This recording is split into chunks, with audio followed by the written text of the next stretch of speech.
I knew the laughter wasn't just casual. It had weight. The kind that slices through skin and pride alike. It was a Friday night, the kind of night that should have been easy. My wife Claire and I were at dinner with some of her colleagues. The table was full of professionals, accountants, marketing managers, people who measured success in titles and tailored suits. I wasn't one of them. "So Daniel," one of them asked between sips of wine, "you're still doing that app thing?" Before I could answer, Claire chuckled. "Oh, his big idea? Yeah, he's been at it for 3 years. I call it our very own imaginary startup." The table erupted in laughter. My throat went dry. I forced a smile, though my heart hammered painfully against my ribs. It's not imaginary," I said softly. "I'm almost done with the beta version." But no one was listening. Claire was still laughing. She used to believe in me. Back when we lived in our tiny one-bedroom apartment and she'd bring me coffee at 2 a.m. while I coded. She'd say, "One day we'll look back at these nights and smile." Somewhere along the line, that faith turned into mockery. That night on the drive home, I said nothing. The silence between us felt like a frozen lake. Beautiful but ready to crack. Finally, she sighed. "Daniel, don't take it so seriously. It was just a joke." I gripped the steering wheel tighter. "You embarrassed me in front of everyone, Claire." She turned toward the window. "Maybe if you had something to show after 3 years, there wouldn't be anything to laugh about." The words hit harder than I expected. I didn't reply. I just drove, each mile taking me further away from the man I used to be, hopeful, driven, in love. The next morning I found her scrolling through her phone, smiling at something. I tried to ignore it, but the way her expression softened, like the way she used to look at me, made something twist in my gut. "Who's that?" I asked. She locked her phone immediately. "No one. Just a friend from work." The word friend carried a new kind of chill. Days turned into weeks.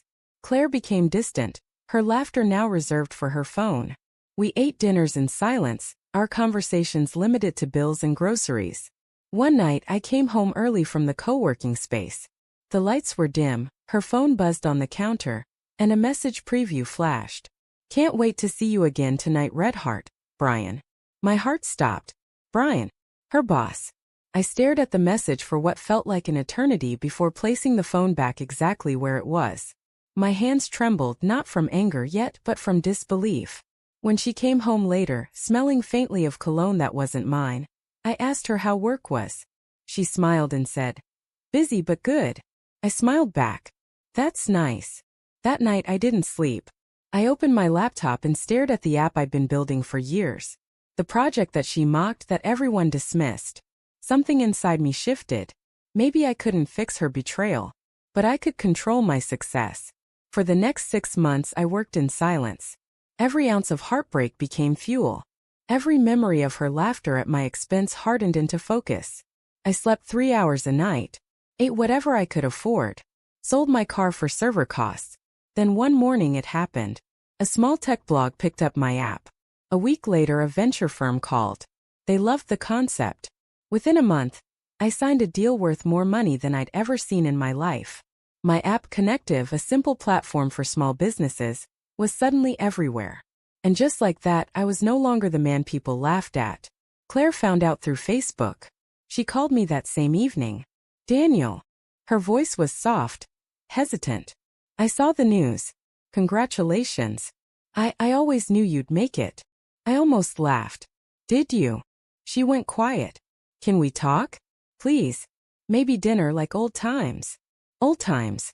I could still see the reflection of her phone that night, Brian's name lighting up the screen. But something inside me wanted to see her. Not out of love, but closure. "Sure," I said. "Dinner sounds good." She chose an upscale restaurant, the same kind she used to take me to with her colleagues back when I was the joke. When she walked in, she looked stunning. Elegant, polished, the kind of beauty that once made me forget every worry. "Daniel," she said, smiling. "You look different. Success changes people, I guess." She laughed softly. "You deserve it. Really." We ordered. We talked. She told me about how things with Brian didn't work out. She said she made mistakes, that she'd been lost. "I didn't appreciate what I had," she said, eyes glistening.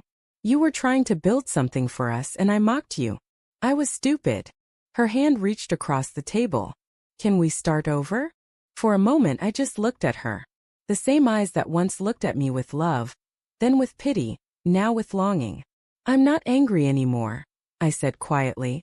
But I can't forget. She blinked. Daniel. I leaned back. You mocked my dreams when I needed your faith. You laughed when I failed and you left when things got hard. I built this without you, not to prove you wrong, but because I had to survive after you broke me. Tears welled in her eyes. I know, and I'm sorry. I just want to make things right. I smiled sadly. Claire, you can't rebuild what you burned down. When the check came, I placed my black company card on the table. She froze when she saw the logo. You're the CEO? She whispered. I am. Her lips parted, maybe to say something: apology, admiration, regret. I'll never know. Because I stood up, smiled faintly and said, Take care of yourself, Claire. And I walked out. A year later, Connective hit a global milestone. Investors called me a visionary. Journalists wanted interviews. But success didn't feel like revenge, it felt like freedom. I moved into a modest house overlooking the city. Sometimes when the night was quiet, I'd think about Claire. Not with anger, but with a strange sort of gratitude. Because her mockery taught me something no encouragement ever could. That validation means nothing if it comes from the wrong person. Last month I got an email from her. I saw your interview. You look happy. I'm glad you made it. Maybe in another life we could have made it together. I stared at the message for a long time. Then I hit reply and typed. In another life maybe. But in this one, you were the reason I had to find my own way. Then I pressed send. I closed my laptop, leaned back and looked out at the city lights. Each one a reminder of every sleepless night, every humiliation, every broken piece I had to rebuild on my own. And for the first time in years I smiled, not out of pride but peace. Because I realized that some betrayals aren't just endings. They're beginnings in disguise.